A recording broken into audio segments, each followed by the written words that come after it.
Now let's stomp 6 times. 1, 2, 3, 4, 5, 6.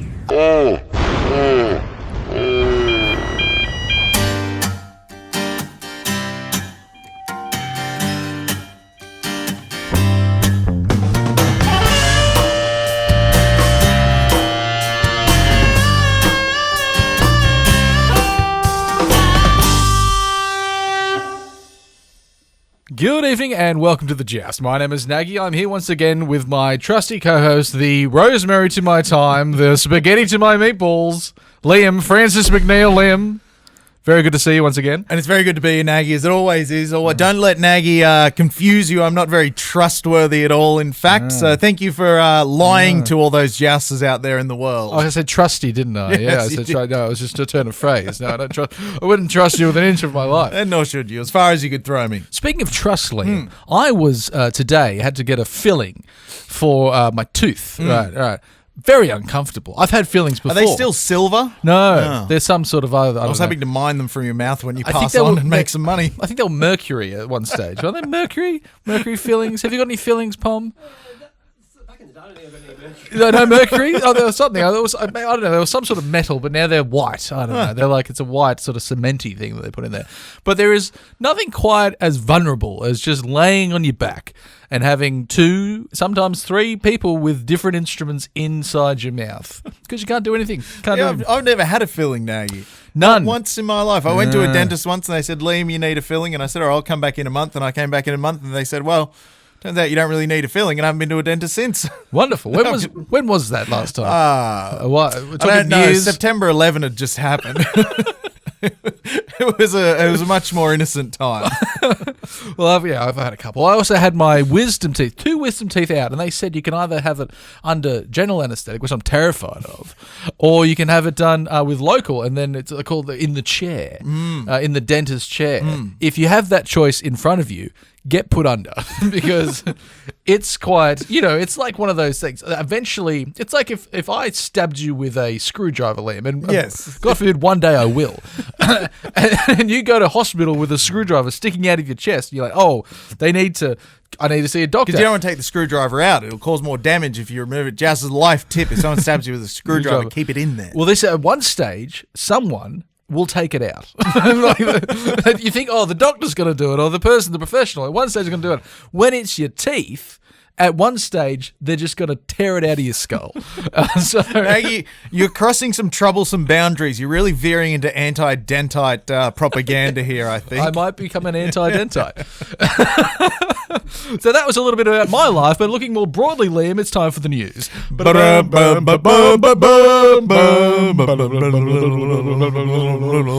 Some familiar stories in the news this week, Liam. And juicy news section. And of course, we can't go on too far without the biggest announcement ever. The NRL and RLPA have come to an agreement. They've met down at the table and they've said, let's hatch this out because it's gone on a bit long. Unlike the Cold War Nagys, the commies have won.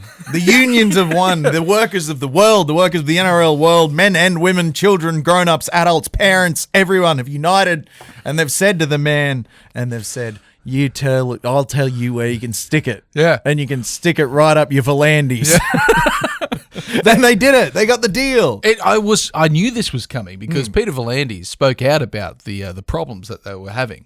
And he said, well, I could get this done in an hour. And which made me think, why hasn't he done that already? But I think it was a precursor to let everyone know that when he wanted to get it done, he could. It only took him 22 months, I believe. 22 months, Justice. But it only took an hour. 22 months and 1 hour is all it took. And what does this mean for the fans, Liam? It means we're back for the player interviews. The much vaunted player interviews, which are only good when someone drops a swear. Yes, which we saw here after the 2005 Grand Final. When Chris Heinington said fuck. He said fuck. And then another player later on said fuck as well. The 2 players after. I think it was Liam Fulton, perhaps. Liam Fulton also said fuck. So we've gone to the days of interesting players swearing interviews, and, we're still back to the saccharine, boring interviews that mean nothing, but they're back. Yeah. Are they getting, would you get would Channel 9 get in trouble if there was dropping swears, or because it's late in the evening, it's sort of fine? probably fine. It's probably fine because Yeah, it's after late. children's bedtime. It's after children. Yeah. Burke's Backyard's finished, and so that usually spelled the start of the more late night adult shows. Oh, Nagy and I were discussing this. Burke's Backyard and rugby league has a long and rocky relationship. Of course, back when, before the days of Foxtel, when NRL, when NBN rather was the home of NRL, Channel 9 was the home of NRL. Yes. And the Friday night game was delayed because of the ratings blockbuster that was Burke's Backyard. And then, of course, the Sunday was delayed as well for a full hour. So by half time, the game was already over. And I think for a while the Friday night game was cut short into an hour package. It wasn't even the full game. So the home of rugby league, ladies and gentlemen, Channel 9, was showing a 1 hour restricted program after Burke's Backyard. Filled with ads. Filled with the broadcasting ads, of course, which pay for the whole thing. They do. But now it's, to actually watch, this continued on long time into when a lot of people had smartphones in their pocket. I believe it was up until about 2013 that I was still having the delay. People have had smartphones in their pocket for this point about 6 years.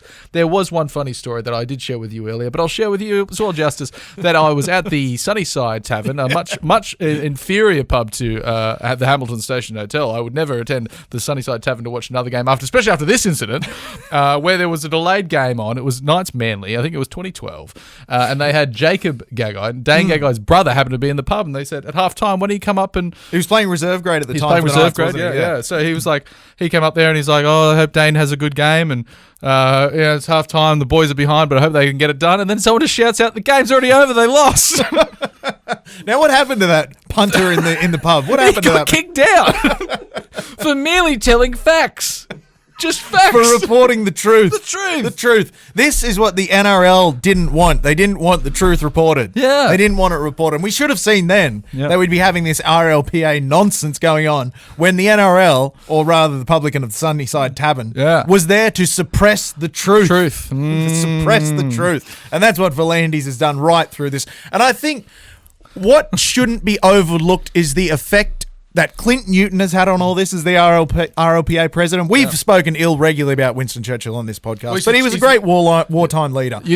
Clint Newton was the Winston Churchill of the NRL collective bargaining agreement saga. Oh, yeah. He stood out as the tough man, the strong man. He stood up to Volandis. He stood up to Abdo. He said, this is not the end. This is not even the beginning of the end, but it is the end of the beginning. Yeah. And here we are. The players are much more well taken care of because that's what it's about, Jousters. It's not about the 1% getting an extra Corvette in their driveway, if that's what players like to drive. It's about the players at the bottom. The minimum wage got increased. Post playing, medical treatments were taken care of. All the bits that really affect the people at the bottom. An actual the everyman. A CBA actually for the women. Yes. They're now making up, half of this competition. And they've never had one before. This is groundbreaking, ladies and gentlemen. I think it should be stressed how important this is to rugby league in general. And it allows for new things to happen, new exciting things, like 4 of the clubs being whipped off to Las Vegas, On Liam. a junket. I think it's safe to say this is a junket. Yes. Now, of course, when you go to another country and you want to showcase rugby league, it's very important that you have the right type of stadium to show rugby league because it's a very important game. And the Las Vegas has managed to land an entire spaceship because we know from last week if you want to have rugby league, it has to be in a spaceship. Spaceships are key to rugby league entertainment, and they've picked a beauty there in Allegiant Stadium in Las Vegas, home, of course, of the Las Vegas Raiders, who Jousters who are a bit older and remember, the halcyon days of West Coast hip hop. They used to be the Oakland Raiders for a long, long while. You probably know Ice Cube and those fellas used to wear Raiders merchandise. Did they? This is the very same Raiders, but moved to the Dubai of the United States. And if we have a look at that photo again, there's you told me that field that we can see there gets rolled into the stadium. I believe it's on wheels. Yeah, it's one of those you can wheel the pitch in, put it up, and then bam, it's there. And then why you would do that, I don't know, but you do it because you can, because it's Las Vegas and there's money everywhere. Money. It's all about the money. I'm a little bit concerned, Liam, that there's the boys like to have fun. You see a way of to their own detriment often. Exactly. And we're taking all these the players from Manly and Brisbane and superstars like Daly Cherry Evans, Reece Walsh, that guy from Souths, and Connor Watson. Who won't have been playing for the Roosters next year. However, I do feel a little bit concerned that they might enjoy themselves too much. Maybe brand rugby league a as a bit of a, show them for the real wild men that Australian rugby league has in the NRL, much similar to the Nicolas Cage movie Leaving Las Vegas, where he decided to drink himself to death. Now, I tried that many times in my 20s, not in Las Vegas, but at the Lasagari Hotel. Again, a far inferior pub to the Hamilton Station. They would never have let me drink myself to death at the Hamilton Station. No. Can tell you, it doesn't work. Doesn't work too well in little old Wickham. Maybe in Las Vegas, but not in Wickham. That was a much younger, wilder time, Liam, where you just wanted to drink terrible red wine. Oh, yeah, hang on. De Bortley's special dry red out of the cask, pinned to the wall. I will not hear a word against. Thank you very much. You can purchase it in a catering package, which has 148 standard drinks that you use in the kitchen. Yeah, but you used to get 2 glasses at a time. And then you drink. I'm in a much better place now, Joust. You'll be happy to know. This was years ago. It was years ago. It was about 10 years ago. Yeah. And we got plenty of players moving around, re-signing. Now, this is much more kind of restricted movement. It's not going outside the borders of Australia. This is very localised movement. In fact, in many cases, it's not a movement at all. So it really should be not player movements, but player remainings. Payne Haas being one, it was on the end of the tongue of a lot of clubs. They said, "Well, maybe we can make a play for Payne Haas." So that Newcastle fans were saying, he's got some family in Newcastle, born in Newcastle. Maybe it's time to bring Payne Haas home. It's Beresfield Bears Jr., in fact, I believe. Interesting, Barrow Bears. And they were like, "Oh, can we do it?" No, he's going to be remaining at the Brisbane Broncos on the largest contract ever given to a Bronco. Which is crazy to think when you look at all the superstars the Broncos have had. But, as Gordon Tallis would say, they did not like skirting the salary cap rules, I believe. So this is the largest deal a Broncos player has ever been officially offered. Yeah, on paper. Yeah, it's been put on a set of books. Whether or not it's the biggest contract a Broncos player has ever got, we don't know. But legally, for legal reasons, and we must say this for legal reasons, this is the biggest contract any Brisbane Broncos player has ever got. And I must say, now, but maybe keep your eye out for Payne Haas riding down Brisbane River on a jet ski. Jet ski, of course. Because what was it in Melbourne? They all got boats. Something like that. And then in North Queensland, it was houses. They had a shoddy builder who was sponsoring the club, and, players would go up there on small contracts and all of a sudden have big mansions in Townsville. I'm sure everyone's getting something, like, rent-free in Well, Bondi. I remember seeing Mitch Barnett used to drive around a little Suzuki Swift from Kelly Suzuki. Yeah, that was one. Do you remember Shane Brennan? We're dropping a lot of names here, not favourably. Shane Brennan performance cars. I remember he had his name down the side of a very slick looking They used to sell some beauties right there next to the Beaufort Hotel that Kurt Gidley was driving around. So I'm not sure if he still has it, but I always thought it was strange. So I'm like, that's a nice car, but it has a man's name on it. I don't know. I guess it's like one step back from driving around like with a personalised number plate or like a billboard trailer, like There's not enough use of billboard trailers in the advertising. Where's the madmen? Get the madmen onto this.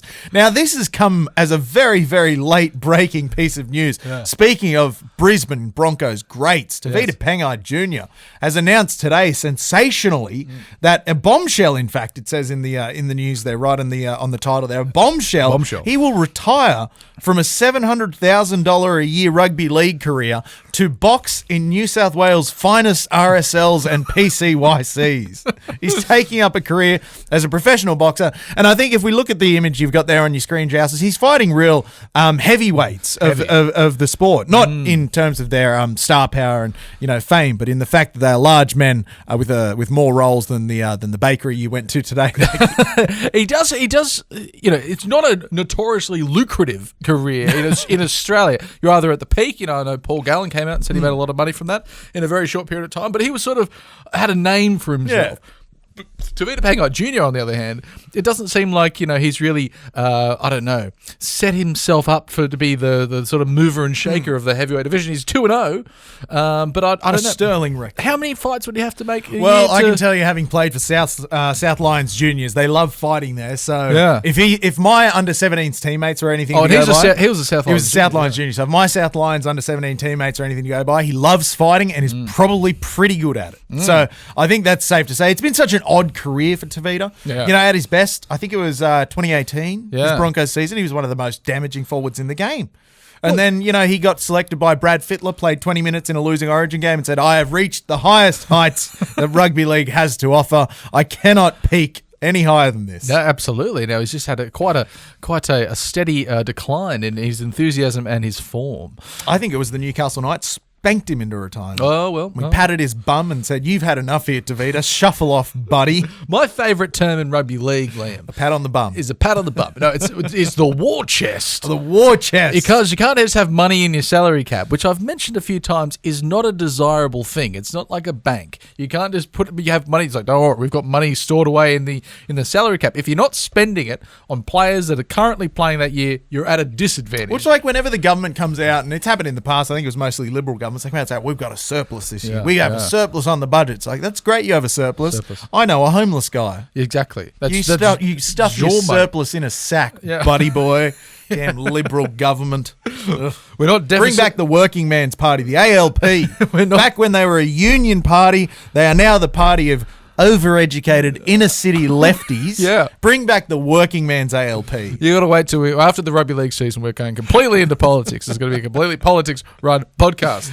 But if we look at, there was 2 players from the Titans, Liam, with this war chest. They said, "How are we going to spend it? We're going to give $12 million to Tino." Huge deal. 10-year deal. Biggest in the Codes history. I believe bigger than the Jason Taumalolo and Daly Cherry Evans 10-year deals, the lifetime deals as they call it. I'm not even confident the Titans are going to be around in 10 years. I always thought they were just sort of a blip in the radar. There'll be 3 different Gold Coast teams between now and then. Because as we know, the Titans are the 5th, Joust is counting 1, 2, 3, 4, 5, 5th iteration of a Gold Coast first grade rugby league side. So in 10 years, we could be looking at the Gold Coast Penguins or something. Something like that. Yeah, they've And relocated up from Tasmania. Will the deal still stand? Of course, David Fafita has also re-signed for a further 3 years for another $1 million. Throw the $1 million away. Was it the Des Hasler effect, perhaps? Desi came in and the boys said, look, we said we're going to leave if Holbrook leaves, but we got money. If you give us a mountain of cash, we'll split it between the 2 of us. We'll both stay. Where is integrity in sports these days, Nagy? There's no integrity. It's all about the money. Cash. Which is funny given that we just applauded the players for getting more money. Where is the integrity in rugby league podcasting, ladies and gentlemen? Flip-flop like ScoMo's finest. Whoever wants to pay us. Corey Horsburgh also joins the list of staying at Canberra Raiders on a new long-term deal, but it's a good deal, but it sounds shit compared to the last 2. Well, that's it. What a banner week for big deals for forwards. Yeah. Who's coming off contract in the Knights forwards pack? Big deal for the big man. Probably, I don't know, Leo Thompson potentially. Oh, well, he deserves an upgrade after this week's game. We'll discuss that later on. And when we have players that are sticking around, Liam, we must say goodbye to some greats of the game, 2 in particular. After we just said goodbye to one of the mediocrities of the game in Tavita Pangai Jr., Yeah, 2 of the game's longest-serving players, I guess is the word you'd use. They are I was players. trying to think of something else, but it didn't pop in there. Wade Graham, of course, announced his retirement. Jared Croker, of course, announced his retirement. 2 fantastic men and fantastic players. You got one Wade Graham, who famously scored 4 tries for Australia in a game against someone, England. Yeah, no, it wasn't a good team. No, it wasn't a good team at all. But it was a bit of rain on the roof here at the Hamilton Station Hotel. And of course, Jared Croker, famously a player that didn't play representative football, but probably could have. He probably could have, but would he have done well? Maybe not. I actually have a Wade Graham story. I saw Wade Graham on a plane from LA to Sydney once. He had a very small baby with him. The poor baby was crying, and I didn't know what to say, so I looked at him and I said, "Wade, big fan, mate," and then just walked away. I could have helped with the baby. I could have said, "Oh, let me put your baby down to sleep. You have a couple of drinks." I just looked at him and said, "Good work," and then buggered off. Back to row 52. We're going to take a very, very early halftime break, and hopefully this rain's going to clear up, and we'll be back for the Newcastle Knights review. Welcome back to the second half of the Joust, Liam. We had to have quite a quick halftime break there because we've obviously angered the gods. We've angered the gods. The heavens have opened up. I think Peter Volandes heard us talking about him and he put a word in and he said, "Let's hammer down with the fury of 1,000 lightning bolts upon the colorbond roofing of the Hamilton Station Hotel." There was lots of energy out there. I thought it was hailing for a moment. My God. Next it will be locusts and all the rest. What was the other one? Plagues of locusts. All the other ones. All the other ones. All the other plagues. Sydney ciders in Newcastle, that's a plague. Well, right, Liam. This is exactly what's happened because Sydney ciders aren't happy that the team they got so comfortable with playing poorly is suddenly finding themselves well inside the 8 at 7th, but still inside the 8. Handsomely inside the 8, in fact. 6 rows on the trot. Now, Liam, 9 weeks. Wins on the trot. Wins on the trot. What did I say? Rows. Rows. Yes.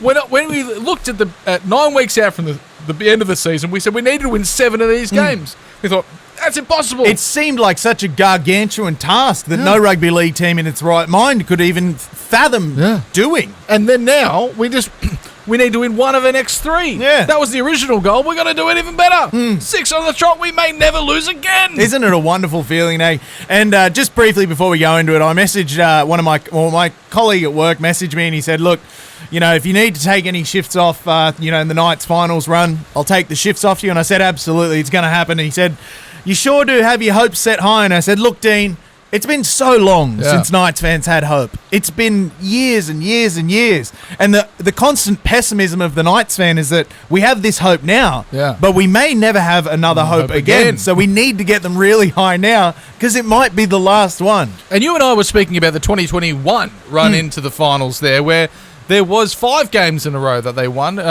Leading into that, they lost the last one against the Broncos with a few players that they rested. But they didn't feel like confident wins. They were terrible wins. It was gross rugby league. They were close games. It was very ugly wins. And we went into the finals limping and with no hopes. Yeah. They weren't high. They were kind of middling hopes. Middling hopes. Yeah. But now we've spanked the Dogs again for the second time in 6 weeks. How many points, Liam? 108 points to 6 108 points aggregate to 6. over 2 games, which I believe is the highest 2-game aggregate in a season in the history of first-grade rugby league. Now, when we went into this game, Liam, one thing that I've really liked about the Newcastle Knights is that of this month, the last bit, has been the way that they approach these games. It seems like we're going in with a varied game plan. It doesn't seem like we just give the ball to this player and hope that they do well.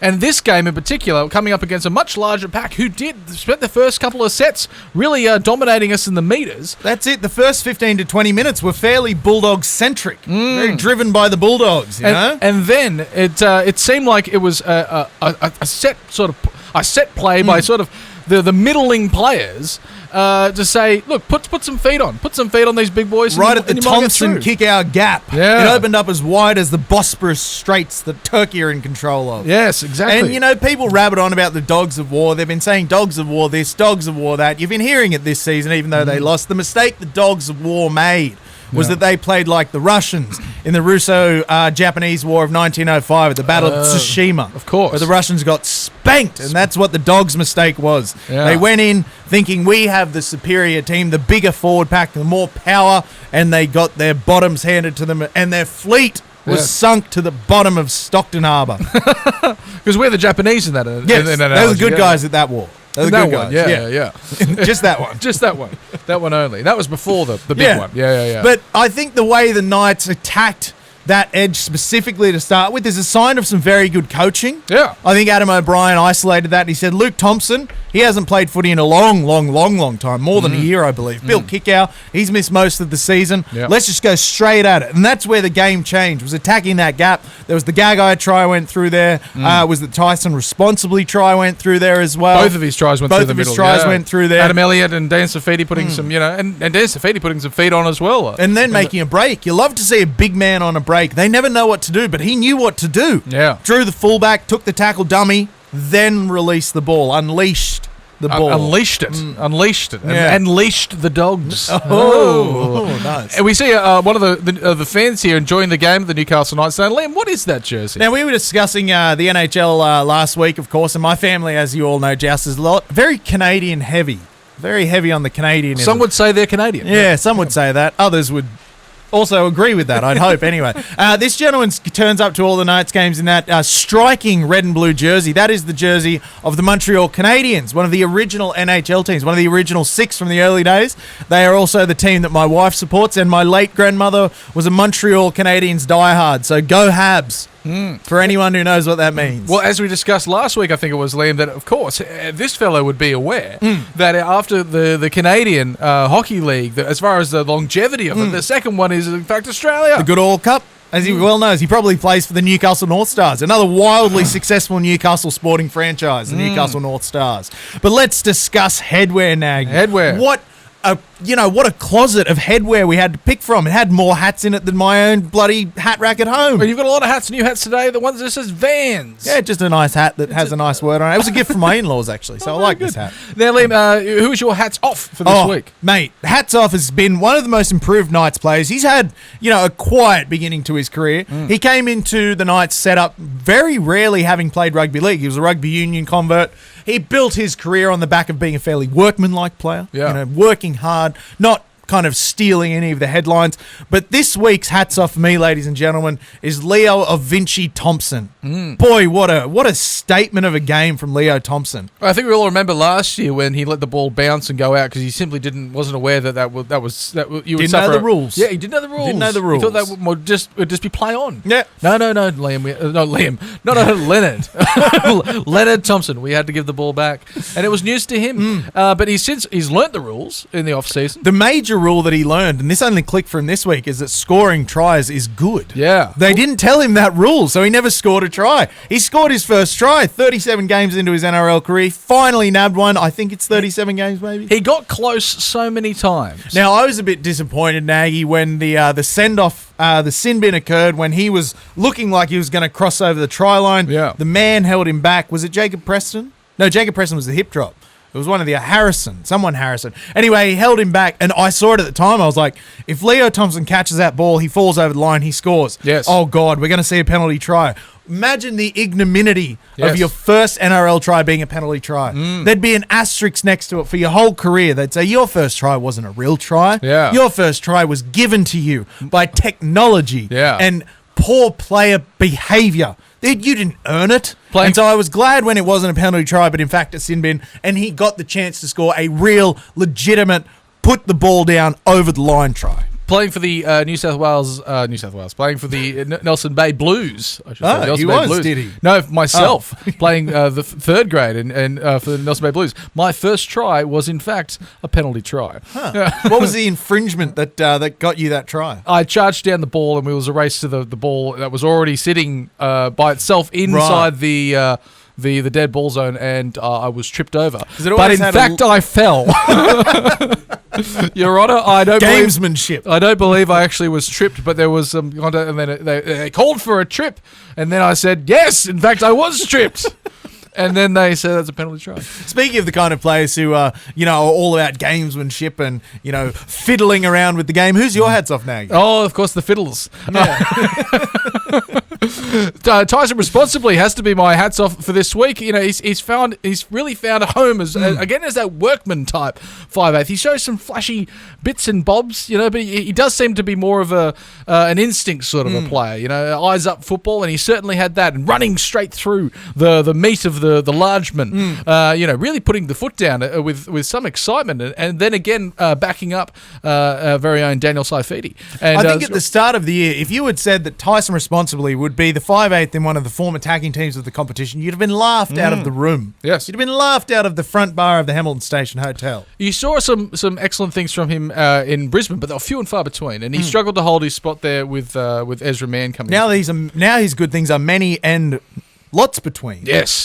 Did I manipulate that saying correctly? Potentially, and he gets up in the grills of players as he did after his second try, where Reed Marnie. We've got more to say about Reed Marnie, Justice. He got dove late onto his legs, and then he said, "Listen here, fella, you're in Newcastle, and we don't like you very much." And it was all very G-rated. You wouldn't expect that, Not out of Tyson responsibly, no. but he said, "I don't like your face." And I think you shouldn't do that again. And he gave him a bit of a rub into the ground. But this, love it. You love to see it, and it almost spilled over into the piss drinking hill down the end. Yeah, which I also love to see. There was a woman that said, "Boys, stop it," which I thought was nice. Stop fighting. It's like what that woman said when we tried our stand-up set. That's true. Yeah. Boys, please. She said, "Please stop." Yeah. Or was it no? Please don't. Please. Either way, we were not booed off stage. We were forcefully told to get off stage by a woman in the audience. And there was there was it was like it reminded me of like if you're like if you're kids and you're having a wrestle in the the street, the front yard of someone's house, and then it's a parent will shout out, "Stop that, boys!" Like it's like that, and I don't know. Never works. No, it never works. I don't know if it did work in this occasion too, because it seemed like they kept going. But Reed Marnie, hats back on, Liam. For when we take a hat off, we're to put hats back on. What a whining little bugger of a fella, huh? He's really got that Napoleon short man syndrome, doesn't he? He's got that, I'm always right, you're always wrong. And there was an interesting point raised on another rugby league podcast that I listened to that maybe Reed Marnie has always been a whinging little bitch, but we didn't know it because he was stuck at Parramatta behind Mitch Moses and Clinton Gutherson, two of the whingingest men in the NRL. Yeah, he's learned how to whinge from two of the best. And and now he's at the Dogs, which this year is an unsuccessful side that he's captaining, so he's learning some hard truths. And we would love to see him fail some more. It's always great seeing opponents fail. He's also a Queenslander, so I've got absolutely no allegiance to him whatsoever. If anything, we have ill wishes upon him. Exactly. Yeah. So if we look a little bit closer at the Dogs game, there's some interesting stats. It wasn't a tremendous, even though we set 30-0 at half time. We lost Jackson Hastings to that hip drop tackle when it was 14-0. So we managed to get some more points on the board. However, second half we almost had, it was 3 errors in that first half. Second half, about 10. Well, another thing that would have got you laughed out of the room at the start of the year, if you were to say to someone, if you met someone in the street, met someone at the pub, met someone in the bank, if you said to them that the Newcastle Knights, with a spine made up mostly of Kurt Mann, Phoenix Crossland and Tyson Gamble, would win a game by 36 points, you wouldn't have been laughed at, you'd have been stabbed. Yeah. You wouldn't have made it out of the room alive. There's also Kurt Mann's managing a bit of this, close to the line, coming onto the field, and just close to the line, going himself and scoring. 2 weeks in a row. Yeah. 2 weeks in a row, perhaps. Isn't that an interesting little thing to see? It's becoming a pet play of his, and I didn't think he had it in him. Nor did I. I don't think nor did most NRL fans, in fact. We I'm happy to see the Jackson Hastings is going to be coming back probably at the this week against the Bunnies, if not probably the next. Now, the interesting thing about the Jackson Hastings interview, as you can see here, he was tackled. He got the tackle. He was writhing around in pain on the ground. Now, I watched a video today from the NRL physio. If you don't know the NRL physio, it's a fantastic account. Give him a follow. He's a physio. Then he watches the NRL. If you needed that spelled out to your jousters. And basically what happened was that Jackson Hastings' season was ended last year with a hip drop tackle. And it was Paddy Carrigan. Patrick, you're a bad boy. And basically what happened was they had to rebuild his ankle. So I believe there's a metal rod in there. They had to syndesmosis using different parts of the body. They put all this stuff in. They tied it up with a little bow, and they made it much stronger. It did. And so what now happens we is have that the technology. We can rebuild him. Yes, Steve Austin, the wrestler, I think they said that about.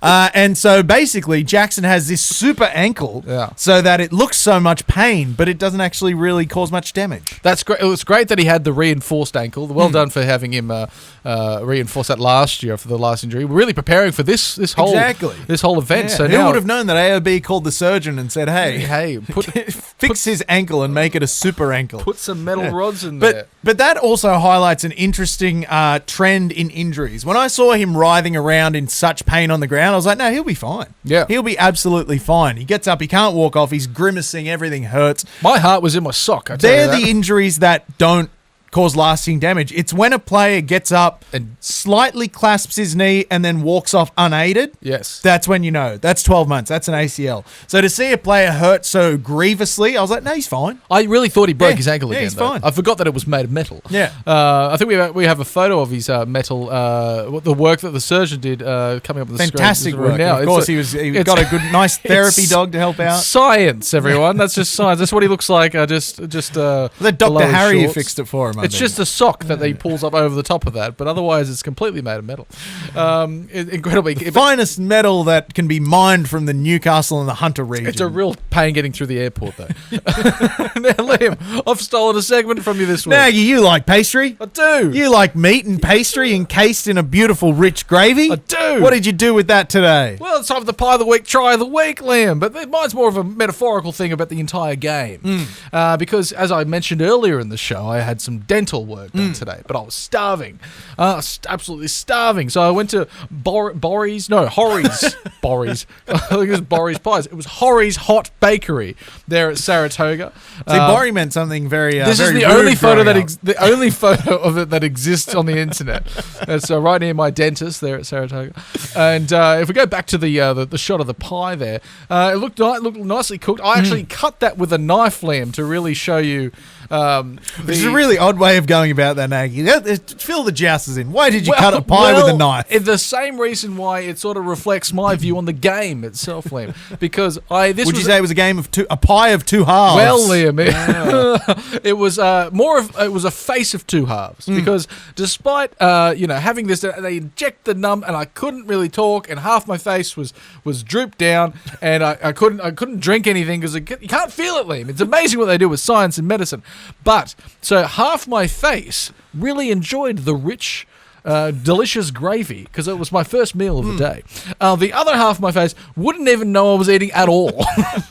Which I think the dualities of man, Joust. There you have it. I think it was the duality of the game. The first half of the Newcastle Knights, delicious. The second half of the Newcastle Knights, I wouldn't even know that they're there. Yeah, didn't even know anything was happening.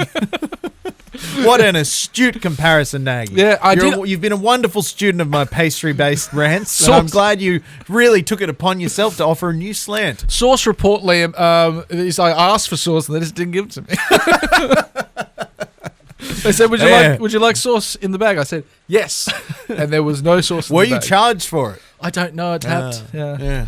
Tap and go. That's what you do these days. You don't check. Can't tell. Cash, you would have to check. You'd have to go. But then again, sometimes there's no prices now on the things, because they know you're tapping and going. So there's not before. There's all hidden surcharges, and $4.50, gratuities. And they probably hit you up for a surcharge if you use cash. In this economy, in this cost of, I'll tell you, working at a bottle-o, the bottle-o is one of the last bastions of cash payments because, of course, you get all the guys coming in off the job sites. They've done their cash jobs through the day.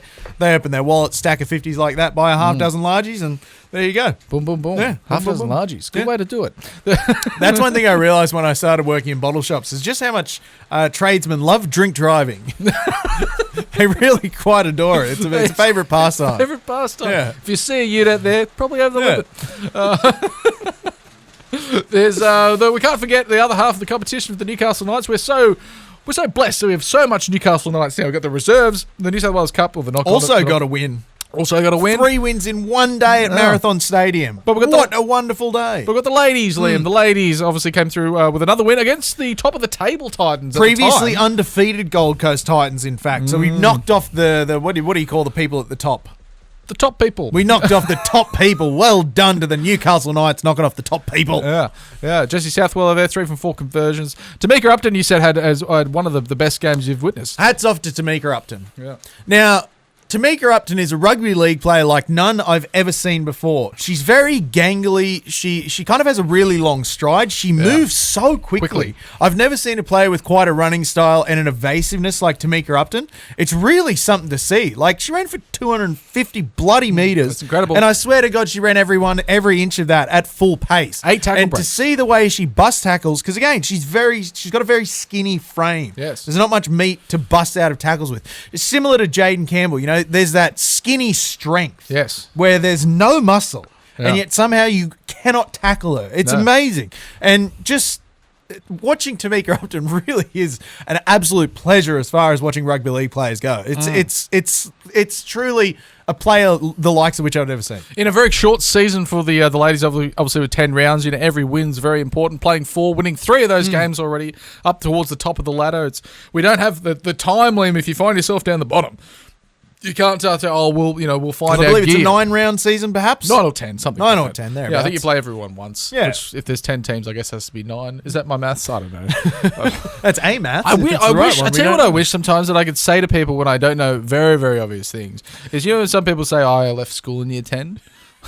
I wish I could pull You're that out. a university educated Well, man. but according to them, I am. But I can't ever say I left school in year 10. I don't know. See, I've got a great excuse. I dropped out of uni 3 times and TAFE once. So, yeah. I can do whatever brain dead thing I want. I'm just a great quitter. I'm really good at quitting. I'm the George Costanza of the rugby league podcasting world. Come from a long line of quitters. Yeah. There's the stadium is full, Liam, for this week against South. Oh boy, didn't we get our tickets just in time with a hair of a whisker in time? My God! But where can- sold out? It's officially sold out, ladies and gentlemen. But where's the- first sellout? Well, let's just marvel Yeah. in the amazingness that is a sold out Marathon Stadium. When was the last time it happened? 2012. 2012, ladies and gentlemen. That's 11 years ago. 11 long years.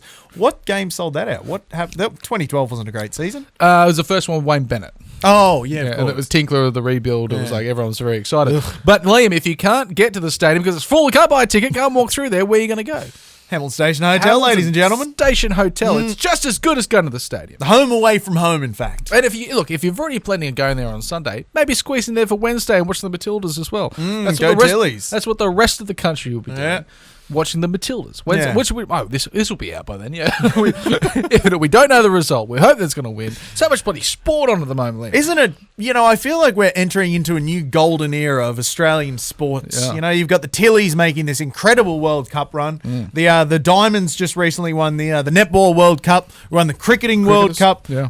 The FINA Swimming Championships were second in the gold medal tally behind China, ahead of the United States. My God. I think Eddie Jones is now coaching the Wallabies, so anything could happen there. I feel like we might be, heading into a new golden era. We Well- could be seeing, a new Jai Tarima coming into play. We could be seeing a new ice skating man. I was scared or the what was Bradshaw? No, what was his name? Stephen Bradbury. Stephen We could Bradbury. be seeing a new Stephen Bradbury coming into play. It really does you feel like we're becoming again the sports mad nation that we grew up in the late 90s and early 2000s. It was such an exciting time to be an Australian. We were proud every day we woke were. up because we won everything. And I feel like we're going back to that. And Matildas, if you let us down, you are essentially putting the death knell in Australian pride and Australian joy. No pressure. No pressure. But so you get to the Hamilton Station Hotel. For Oh those yeah, two that's what we're massive talking about. events. The pub. Go to the pub. Go to the pub. Watch it there. It's great. Watch all the sports there. You go to the stadium and there's lots of people. They're constantly moving around. The and Wi-Fi there's- is really slow. You The drinks are expensive. You can't even use your phone for some reason. I'm with Optus. You can't even use your phone. I have to prefix that because some people will be like, my phone's working fine. You go there with in a room with more than 12 people and your phone stops working. I'm with Circles. Sorry? Well, they're on the Optus network. So that was that. Well, that's what happened at Melbourne, the Melbourne game. Rather, I was trying to cash out on my multi at half time, and it just wouldn't load. And I was like, well, I've just lost that money. Ended up paying out, and it paid for my 8 drinks I had there during the game. Oh, excellent. But yeah, if you want this clean access to the bar, screens everywhere, and only your friends around you, go to the Hamilton Station Hotel. Now, Liam, if we look at the game, we've got 2 o'clock this Sunday. I thought it was the 4 o'clock game. It's actually So did I. It's Actually, actually I'm glad that came up today. I think that's why. I think that's where I got it from. Because I think I asked you what time's the game, and you said 4. So I'm glad I found that out before. Trying to attend the game would have missed it. Yes. But it's obviously a massive sellout game. It's going to be incredible atmosphere there. We're going for 7 wins on the trot. Only one other time that we've done that. 1997. Thank you, Linda McNeil, for that stat. Oh, got a good info from Dad. Yeah. Yeah. Sorry, just to go back to the game. So the Marathon Stadium DJ has been fantastic with every time someone gets sent to the bin, hit the road, Jack, don't come back, no more. Classic. When Inari Tuala picks the ball up, starts on his run, the Marathon Stadium DJ started blasting Thief in the Night. Yes. What a great. He's quick on his feet, this Marathon Stadium DJ. Absolutely. Love to meet him. Anyway, I interrupted your sentence. Oh, no, Continue. I was just going to say, unfortunately, against South Sydney Rabbitohs, we don't have the best record over our last 15 games, I think. In fact, it's a very bad record, Nagy. I think we looked at it. It's 3 from 15, perhaps we've won in the last decade. An unchanged side going into the Souths game. Wrong, it's changed. Bradman Best is Of back. course, Bradman Best. Yes. Yeah, we've dropped you an Return of the thumb. But of course, we won in 2011 and then 2019, 2020. So fairly recently there, even though it was a few years ago. But then 3 losses since then. Yes. So it's going to be difficult. But there was a bit of chat going around today that Latrell doesn't play well in the sun. What an odd statistic. I didn't know Some that. people reckon he prefers playing in the nighttime. I don't know what that is about him, but a lot of people are saying that he's Well, not. it's very hot sometimes when it's sunny. Maybe he doesn't like the hot, heat. possibly. But there was a bit of chat around, can Latrell fire? I think if Latrell fires, we'll be in a bit of trouble because he can create, between him and Cody Walker, create a lot of dramas. Jai Arrow back from his back spasms. As someone that has had back spasms before, I really felt for him out there because it feels like he can't do anything. It's very uncomfortable. I remember getting a back spasm so bad once I was putting my shoes shoes on. Yeah. And I had to lay on the kitchen floor for 15 minutes, and I couldn't stop laughing. Yeah. I was in so much pain that I couldn't get up, and I was just laughing hysterically. Yeah. And I thank God that my wife wasn't there, because she would have called the men in the white suits to come and pick me up and take me away. Can't do anything. Your back shuts in. You can't do anything. You can't stand up. Yeah. You lose all like strength and everything in your Let legs. alone trying to play an NRL football game. Exactly. So obviously we've got the return of the thumb, but there's a very strong South team that can't be underestimated. But can we do 7 in a row? That is the big question. But I think what a battle of two superstar fullbacks. Though. That excites me. That really excites me. I think it has to. With Yeah. two very different styles of fullback as well, but both have an incredible sort of creative nature to their game, an ad hoc nature, if you will. And the other thing as well is two very exciting left edges. Unfortunately, they are obviously being left edges playing the opposite sides of the field to each other. Yes. But we're going to see the incredible left edge combination that Souths have, obviously with Cody Walker pulling the strings there. Yep. And then the incredible left edge of the Newcastle Knights with Kalen Ponga pulling the strings. So keep your eyes on the lefts, jousters. I'm sure Greg Greg the Bus is going to get plenty of aerial tasks to do, but Which he stood up to well. I think he did well In the last game, he got a couple of balls kicked towards his head. Yep. And he took them all very cleanly. Took them well. I think the form of Dan Safidi on his return bodes well. Last week he had a very strong game in return. Not a huge game numbers wise or output wise, but good quality. Lots of good hits. Obviously that line break as well, and of course the wonderful cover. They put the grubber through. Yes. The ball went into the in-goal. Bulldogs player was about to get it. Dan says no. Dan says no. Yeah, so I think the return of Daniel Safidi last week was very promising. Coming off the bench, I like him off the bench. I think Him off the bench, yeah. The continued rise of Leo Thompson. Yeah. There's so much to like about this game. And I've always been a fan of the Parramatta style of front row when you've got Junior Paulo and then you've got Reed and Campbell Gillard. You've got Big man. We got the stocky barrel and the big Gangly boy. Gangly man. We've got the gangly man in one of the Safidis, and Leo Thompson's our stocky boy. He's a stocky. I wouldn't call either of the Safidis gangly man. No, but they're tall and their limbs are long. I think you need to relook what gangly means now. Remember when we interviewed Dan Safidi and he shook my hand. And his entire hand went around my hand. I could see his fingers touching his own thumb. it was like talking to a real man. You had to look up to him and he shook your hand. Like, hello. So softly spoken as well. He was a lovely gentleman. Lovely fella. But so it's going to be exciting to see if all those players fire. I think we'll be, but we do need Jackson Hastings back. Look, I do like Adam Clune. I think he's a very sort of underrated player in many respects. But speaking of underrated, Hastings has been the key this year. Yeah. He has been the absolute key, and it doesn't get discussed enough because he doesn't do a lot of the flashy stuff. But the way he directs the team, he's been so amazingly important. Yep. Also, funnily enough, he's been well known as a dickhead at every other club he's been at. Comes to Newcastle. Not a dickhead. Not a dickhead. The Newcastle effect. No. Move here and you'll be a lovely fella. Or we're just a town full of dickheads. It could be that. It just kind of evens out. I don't know, maybe. The women have got the Broncos this week. Another tough assignment for the women. 12:03 p.m. Of course. Don't you get there at 12:04. Not a moment before. A moment before. Yeah. And is that a marathon as well? Yep. Yeah. Yep. It'll be the opening game, Marathon Stadium. Broncos, of course, running in 6th, doing okay. They're 2-2 out of 4. That's going to be a massive crowd for them as well. Huge. A huge double header. Bumper crowd. Yeah. So that it doesn't get many, because the Broncos famously were the sort of the movers and the shakers of the league. Yeah, they won the first season undefeated, I believe. They had all the big players. But then, of course, as happens with the Broncos, when more teams come in, they're like, I want to leave the Broncos. And so they kind of got picked apart a bit, and now they're only a shadow. Great example. Yeah. Now they're only a shadow of their former selves. See Caitlin Johnson moving to the back row out of the front row there. I think Love that. It's I think another great combination with Yasmin Clydesdale on those two edges. Two very different style of players, but two very strong edges for different reasons. Running games galore. And then you've got Sheridan Gallagher in some very decent try scoring form. We got a double last week. I think she got 4 for the season now. Yeah. So I think this might be a convincing win by the Knights. Always called it early. I'm going to call it. I think it's going to be a convincing win for the NRLW Knights, led by Tamika Upton. Yeah. She's got a score to settle with those Broncos. And hopefully we can make it 7 in a row against Souths and sort of break the hoodoo a little bit. It's not quite a hoodoo, but it's working in that direction. Hoodoo-ish. It's not the hoodoo gurus. It's hoodoo okay people. It's hoodoo light. Yeah. We've got a caller in her. Oh, yes. Yeah, we like to take calls now. It's not really a call. It's a recorded message, but we have one here which we'll Don't let them in behind the curtain, Aggie. The mystery's gone now. We'll just get that up for you in a moment. Potentially edit this part out. if you're watching this, Josh. Hi guys, John Ross back again. Sorry I missed you last week. Just thought I'd have a big long think about this question I'm going to send in. Question is, I've been a big fan of Survivor over the years, and I'm just wondering, out of the Knights boys, who would win Survivor? And if you like me so much, you can listen to my music on Spotify. John Ross, The Legends, and Sally Ross. Tune in. Thanks, bye. John, what a wonderful question. Thank you for sending it our way. One that I think we can, really delve deeply into. Well, Liam, I was thinking, just as that question was coming out, there's a recent show that I discovered recently that's actually existed. It's called The Bill. It's called the Traitors. Liam, have you heard the I Traitors? haven't, no, but it sounds enticing. It's mental. It's absolutely mental. There's just like a house full of people. It's got like a Survivor-esque thing, because how Survivor started off, and it was like, you got to survive in the wilderness. But now the entire show's about alliances and they're voting out. It's all politics. It's all politics. Yeah. I think politics. This is like that. There's people, the traitors are there trying to sort of sabotage and vote other like people the out. mole. Remember that show? Yeah, The Mole? it's got the mole. It's basically feel. the mole rework. Mole Survivor, but in a house instead of an island. So I suppose that's probably better than, because it's not so desperate and you're not just eating rice all the time.